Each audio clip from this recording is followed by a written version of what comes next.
So hello, what's up mga ka-lifestyle, this is Marky Labs once again. So for today's video mga ka-lifestyle, hindi muna online leading application yung pag-usapan natin, no? Kasi pag-usapan po natin yung naging viral video ni Mr. Phillips na foreign vloggers. So before anything else, alam ko interesado ka sa magiging content natin ngayong araw. Please do like, share, subscribe at pakihit na rin yung notification bell nang sa ganun notify ka sa susunod na mga interesting video na i-upload po natin. So bakit nga ba nag-viral yung video ni Sir Phillips nung dumaan siya sa Starbucks? So ewan ko kung gusto niya bang mag-coffee, hindi natin alam, no? Pero sa tingin ko, napadaan lang siya. Then, napansin niya na napakaraming tao. That's why, hindi na lang siya pumasok. So, before that, panoorin mo natin yung video. Look at all these guys with their laptops, just sitting, using it as their personal office. I would hate that. Hey! I would hate that. Somebody just doing their homework right there. Yeah. There's a big queue. I was thinking about getting a matcha frappuccino in there, but a big queue. Yeah, I would hate to have a business where just people come and just use it. So hindi natin tatapusin yung video niya, no? Kasi baka makapirate tayo. So yun na nga, dahil sa video na to, in-upload niya, napakaraming mga kaliwat kanan yung mga negative at meron din namang positive na feedback about sa video nito, no? Pero kadalasan, karamihan nakikita ko sa TikTok, especially sa TikTok at saka sa Facebook, no? Kumbaga binabash si Sir Phillips, no? Kasi nga ewan ko lang, parang wala daw respeto siya, tapos binablog pa niya na hindi naman daw siya taga dito. Pero marami din naman mga sumasang-ayon sa kanya, and ako isa ko dun sa sumasang-ayon kay Sir Phillips, no? Kasi nga para mamulat din yung ibang mga tao or yung mga coffee lover dyan na palaging sabihin natin nagko-coffee sa mga ganitong klaseng establishmento na kumbaga buong araw nila doon nila sila nakastambay.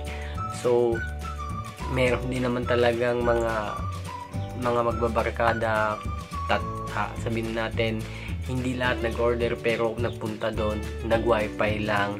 So hindi ko alam kung ano yung action ng management nito, kung napanood ba nila yung video na in-upload ni Sir Phillips. Then meron din mga nag-aaral, makikita nyo naman sa video ni Sir Phillips, no? Nakakadismaya lang kasi yung iba, kumbaga gustong mag-coffee is hindi mabigyan ng pagkakataon, 'di ba? Gusto nila mag-coffee kasi I'm sure yung iba doon yung ibang mga nagko-coffee doon is sobrang tatagal na. So, time consuming. Kumbaga, nag-standby na lang kahit ubos na yung mga coffee. Kahit yung mga order nila ubos na, nandoon pa rin nag-standby. So, I know, walang action yung management nito kasi dati pa to. Nung sa Cebu din ako, nag-coffee din ako. Marami rin mga estudyante, kumbaga wala na silang order pero still nandoon pa rin, nagwa-wifi, nagla-laptop at kung ano pang mga bagay na ginagawa. Meron din mga naglalaro ng ML. So I hope sa lahat po ng mga ganitong klaseng establishmento, coffee shop, sana mabigyan to nila ng solusyon, no? Mabigyan nila to ng yun nga, action kasi nag-viral na imagine foreign vloggers pa yung nagsita sa mga Pilipino, sa mga maling ginagawa ng mga Pilipino, which is true naman, 'di ba? Marami ring mga nag-react na mga negative sa kanyang video. Hindi ko na lang ipopost yung mga nag-react na mga feeling social, feeling mayaman, na which is kumbaga natamaan po talaga sila dito, no? Which is totoo naman talaga, mga ka-lifestyle.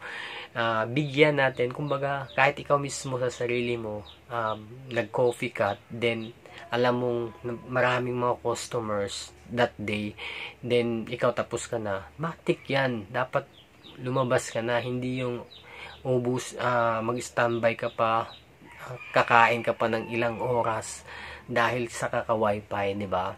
So, I hope maging moral lesson to, magsilbing aral to dun sa mga feeling na mga tao. Hindi ko nilalahat, meron po talagang mga feeling ng mga tao, no? Na kahit sabihin natin walang-wala, gusto talagang magpaka meron, di ba? So yun, marami talaga nag-react sa video na to. That's why nag-viral to. Not only sa TikTok, pati sa Facebook, pati sa YouTube, no? So, nagawa na natin ng video, nagawa na natin ng reaction. So, I hope sa mga nakapanood ng video ni Sir Philips, tama din naman po yung tama rin naman po yung reaction niya. Tama din po lahat yung mga pinagsasabi niya. 'Di ba? Hindi naman dapat ganun yung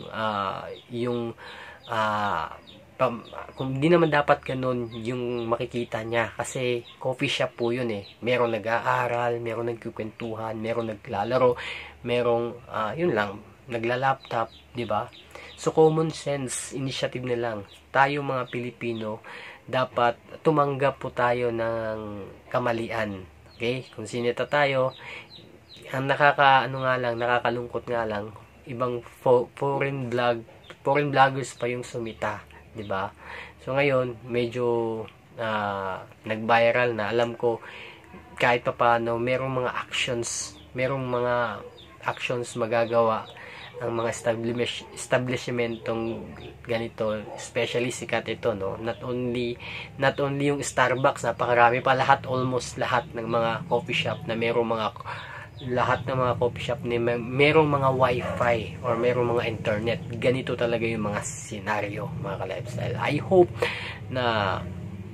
hope na maging daan o maging way to para dun sa mga tao na mabababaw yung makikitid yung mga pag-iisip, no? Tama lang po na in-upload ni Sir Philips, at tama din naman po na kung ano yung nakita niya sa video, yun din naman po in reality, 'di ba? Naka-standby lang kahit wala nang kung napansin niyo yung nag-aaral doon, nagmagawa siguro ng assignment yun, wala namang order, 'di ba? Kumbaga siguro ubos na or naghihintay ng order do. So yun, hindi kasi disadvantage po talaga yan sa store, no? Especially kasi kumbaga supposed to be meron pang papasok, meron pang mag-o-order, wala na lang kasi punong-puno na ng mga standby, 'di ba? So yun lang mga ka-lifestyle. I hope meron kayong mga natutunan sa reaction video natin ngayong araw. Peace.